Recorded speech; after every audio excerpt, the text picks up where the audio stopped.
যদি আপনি ফেসবুক পেজের এই 5টি কাজ করা এখনই বন্ধ না করেন তাহলে সারা জীবন ফেসবুক পেজে কাজ করেও আপনি কিন্তু রিচ পাবেন না, রিচ না পেলে ভিউ পাবেন না, আর ভিউ না পেলে ফলোয়ার বা টাকা ইনকাম তো করতেই পারবেন না। সো কোন 5টি কাজ মাস্ট বি আপনার ফেসবুক পেজে করা উচিত নয়, চলুন সেগুলো জানিয়ে দিচ্ছি।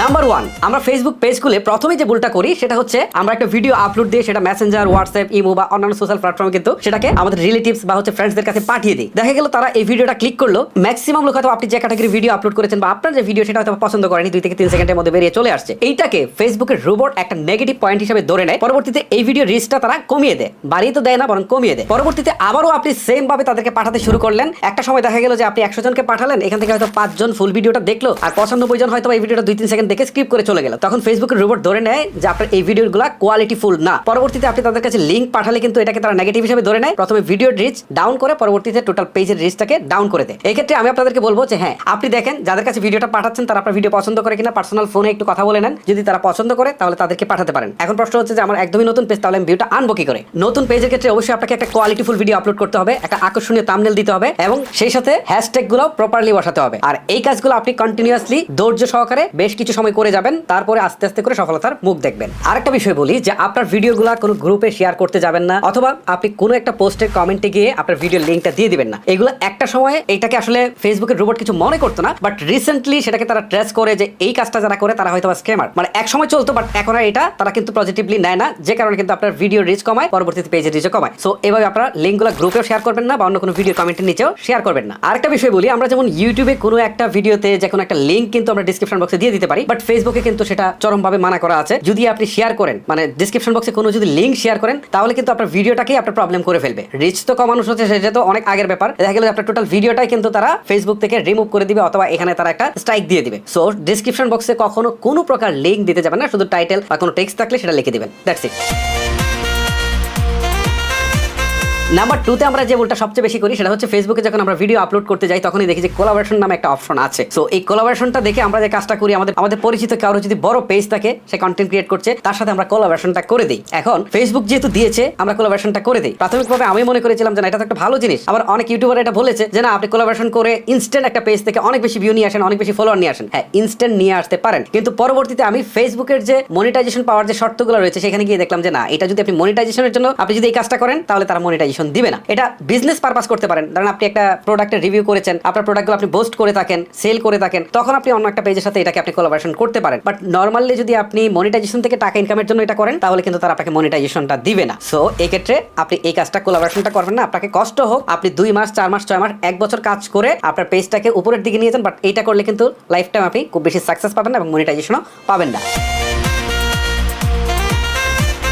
নাম্বার 3 যে কমন মিস্টেকটা, এটা কিন্তু মোটামুটি কম বেশি সবাই করে থাকে। দেখা গেল আমি একটা ভিডিও আপলোড করলেই অনেকে আসে বলে যে ভাই ফলো করলে ফলো পাবেন, ফলো করে ব্যাক দেন, বা হচ্ছে আমার এটা কপি লিঙ্ক করেন, আমার এটা শেয়ার করেন, আপনারটা শেয়ার করে দিয়েছি। এই টাইপের কথাবার্তা। যদি আপনি মুসলমান হন তাহলে হযরত মুহাম্মদ সাল্লাল্লাহু আলাইহি ওয়াসাল্লাম নামটি লিখে যাবেন, কে কে আল্লাহকে ভালোবাসেন, এই টাইপের অনেক কথাবার্তা ভাই লিখেন আপনারা। পপুলার কিছু চ্যানেল বা ভিডিওর হচ্ছে কমেন্ট বক্সে গিয়ে আপনারা এটা কিন্তু লেখেন। এটা যে কত বড় বোকামি সেটা হয়তো বা জানেন না। এইটাকে কিন্তু ফেসবুকের রোবট মারাত্মক একটা স্ক্যাম হিসেবে ধরে নেয়, পরবর্তীতে আপনার পেজের রিচটা কিন্তু তারা ডাউন করে দেয়। এইটাও কিন্তু একসময় কাজে লাগতো, বাট এখন কিন্তু এটাকে স্ক্যাম হিসেবে ধরে নিচ্ছে ফেসবুকের রোবট। সো আপনি এই কাজটা করবেন না। এটা যদি করেন তাহলে আপনার পেজের রিচ ধীরে ধীরে কমে যাবে।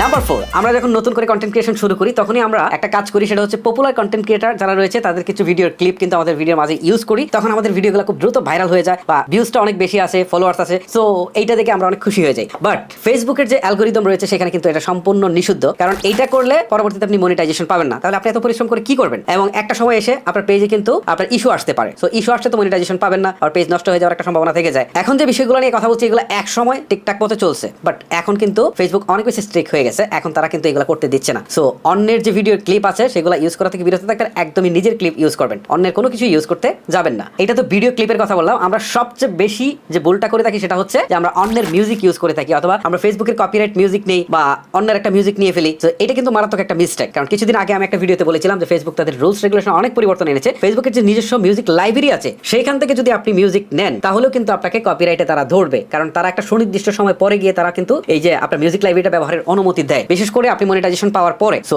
এখন যদি আপনি মনিটাইজেশন পাওয়ার আগে ইউজ করা শুরু করে দেন, এটা কিন্তু আগে ছিল না, এই রুলসটা এরকম ছিল না। আমি রিসেন্টলি এটা দেখলাম যে তারা এটা এভাবে করেছে, তাহলে কিন্তু আপনাকে কিন্তু কপিরাইট দিতে পারে, তারা ম্যাক্সিমাম টাইমে দেয়, যে কারণে আপনারা অনেক সময় মনিটাইজেশন পান না। এই ক্ষেত্রে আমি বলবো যে প্রথম অবস্থায় আপনার মিউজিকটা ব্যবহার করা থেকে বিরত থাকেন। আর যদি মনে করেন যে আপনার কন্টেন্টের সাথে মাস্ট বি মিউজিক লাগবেই, কোনো কিছু করার নেই, তাহলে আপনি নিজের পকেটের টাকা খরচ করে আপনি মিউজিক বানিয়ে নেন, নিয়ে আপনি ইউজ করা শুরু করেন, এটা ইনভেস্ট হিসাবে আপনি মিউজিকগুলো কিনে নেন, তাহলে এটা আপনার জন্য অনেক বেটার রেজাল্ট দেবে। নাম্বার 5, আপনাকে যদি ফেসবুক নিয়ে কাজ করতে হয় তাহলে অবশ্যই আপনাকে ফেসবুকের কমিউনিটি গাইডলাইন্সটা আগে ভালো করে স্টাডি করতে হবে। কারণ আপনি অনেক কষ্ট করে ভিডিও বানাচ্ছেন, অনেক টাকা খরচ করছেন, অনেক টাইম দিচ্ছেন, বাট কমিউনিটি গাইডলাইন সম্পর্কে আপনার কোনো আইডিয়া নেই। এখন এই যে আপনি ভিডিও দিচ্ছেন, আপনার ভিডিওতে ভিউজ আসতেছে, বাট একটা সময় দেখা গেল যে একটা বা দুইটা বা তিনটা ভিডিও একই সাথে তারা কমিউনিটি গাইডলাইন্সে ধরে ফেলেছে, তখন কিন্তু আপনার আর কোনো রক্ষা নেই। আপনার ভিডিও তো তারা রিমুভ করবে, আপনার পেজটাকেও তারা কিন্তু রিস্কের মধ্যে ফেলে দিবে। আবার এটা যদি বেশি পরিমাণে হয়ে যায় তাহলে আপনার পেজটাকে টোটালি তারা রিমুভ করে দিবে। আর মনিটাইজেশন এটা চিন্তাই করে লাভ নেই যদি আপনার কমিউনিটি গাইডলাইন্সে প্রবলেম থাকে। এক্ষেত্রে আমি আপনাদেরকে বলবো যে কমিউনিটি গাইডলাইন সম্পর্কে আপনাদের আইডিয়া নিতে হবে। যেমন কোনো রক্তাক্ত ছবি পোস্ট করা যাবে না, কোনো সেক্সুয়াল ছবি পোস্ট করা যাবে না, কোনো অ্যাক্সিডেন্টের ছবি পোস্ট করা যাবে না, কোনো গালিগালাজ করা যাবে না, বা কোনো প্রকার হুমকি দেয় এরকম কোনো কিছু করা যাবে না। মোট কথা হচ্ছে খারাপ কোনো কিছু যদি থাকে তাহলে এইগুলা জাস্ট ভিডিওতে অ্যাড করা যাবে না। যদি করেন তাহলে কিন্তু আপনার পেজও শেষ, আপনার টাকা ইনকামও শেষ।